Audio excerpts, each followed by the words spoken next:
आप सभी का हमारे YouTube चैनल पर स्वागत है। कुछ क्वेश्चन हैं जिनको हम सॉल्व करेंगे। देखिए पहला प्रश्न क्या लिखा हुआ है, निम्नांकित परिपथों में बिंदु A तथा B के बीच में तुल्यधारिता ज्ञात करनी है। हम कैसे तुल्यधारिता ज्ञात करेंगे देखते हैं। देखिए एक ये बिंदु है और एक अंतिम बिंदु B है, इनके बीच तुल्यधारिता ज्ञात करनी है जो ये संपूर्ण परिपथ बना हुआ है। इस परिपथ में ध्यान देंगे कि इस परिपथ में ये संधारित्र लगा है, एक ये लगा है, एक ये। इसको हम सबको नाम दे देते हैं C1, C2 और C3। तीन संधारित्र लगे हैं। ध्यान से देखेंगे तो ये संधारित्र जो है ये क्या हो रहा है, श्रेणी क्रम में संयोजित है। ठीक है, तो श्रेणी क्रम में संयोजित है तो लिख देंगे चूंकि संधारित्र C1 व C2 श्रेणी क्रम में संयोजित है, इनकी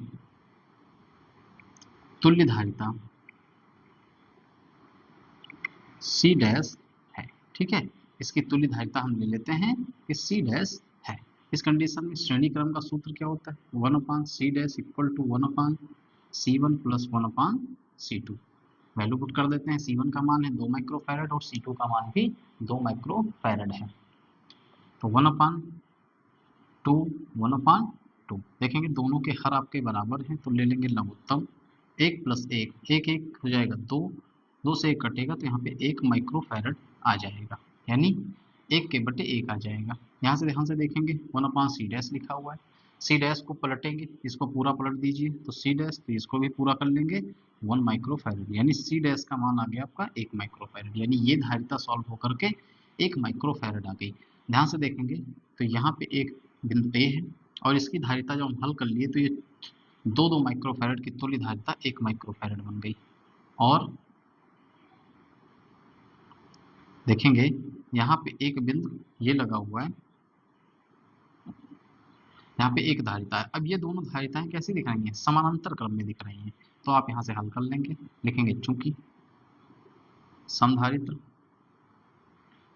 कौन कौन सा है, यहाँ पे C3 है और इसका तुल्य धारिता C डैश है। समधारित्र C डैश व C3 समानांतर क्रम में संयोजित हैं।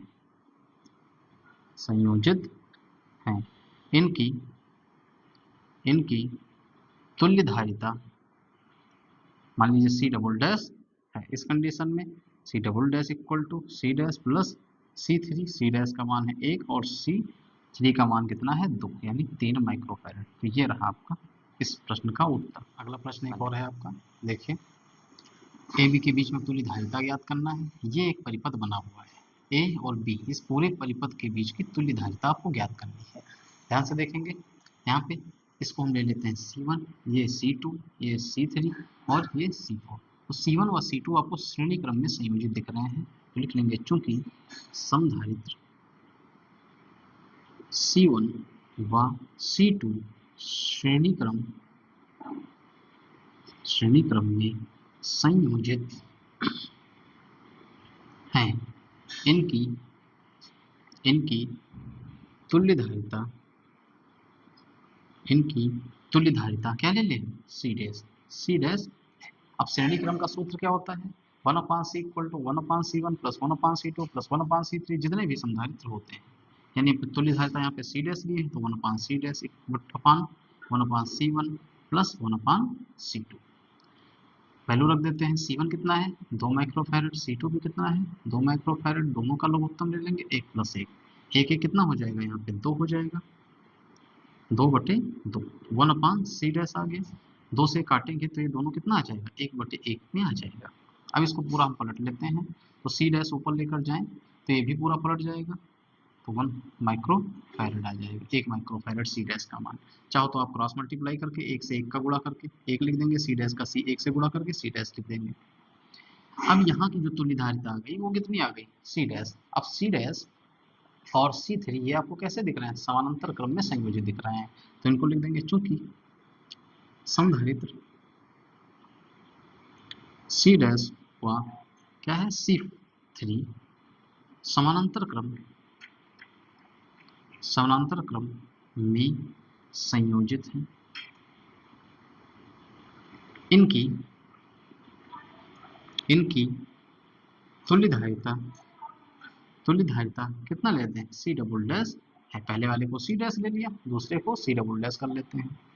देखिए तो C double dash equal to समानांतर क्रम में संयोजन का सूत्र होता है। पहला क्या है आपका संधारित्र सी डैश है, दूसरा क्या यहाँ पे संयोजन है सी थ्री। सी डैश कितना है 1 माइक्रोफैरड और सी थ्री कितना है 5 माइक्रोफैरड। ये कितना आ गया 6 माइक्रोफैरड। अब ये पूरा सीरीज ये जो परिपथ हुआ है ये हल करके बना है 6 माइक्रोफैरड। अब ये 6 माइक्रोफैरड ये देखिए C4 के साथ में क्या है श्रेणी क्रम में संयोजित है। तो यहाँ पे लिख देंगे चूंकि समधारित्र क्या है सी डबल डैश व C4 श्रेणी क्रम में संयोजित है। इनकी तुल्य धारिता कितना ले लेते हैं सी डबल डैश है। तो श्रेणी क्रम में संयोजन का सूत्र क्या होता है 1/c double dash equal to पहला समधारित्र क्या है सी डबल डैश, दूसरा क्या है C4 वैल्यू रख देंगे। सी डबल डैश कितना है यहाँ पे सी डबल डैश का मान आया है 6 माइक्रोफैरड और C4 भी कितना है 6 माइक्रोफैरड। लघुत्तम ले लेंगे 6 1 + 1 कितना आ जाएगा 2/6 2 ही करना 2 2 तियां 6 यानी 1/c double dash equal to 1/3 आ गया। 1/3 यहाँ से बन गया।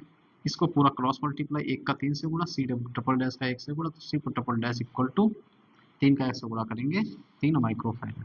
तो ये आपके इस प्रश्न का उत्तर है हल रहा।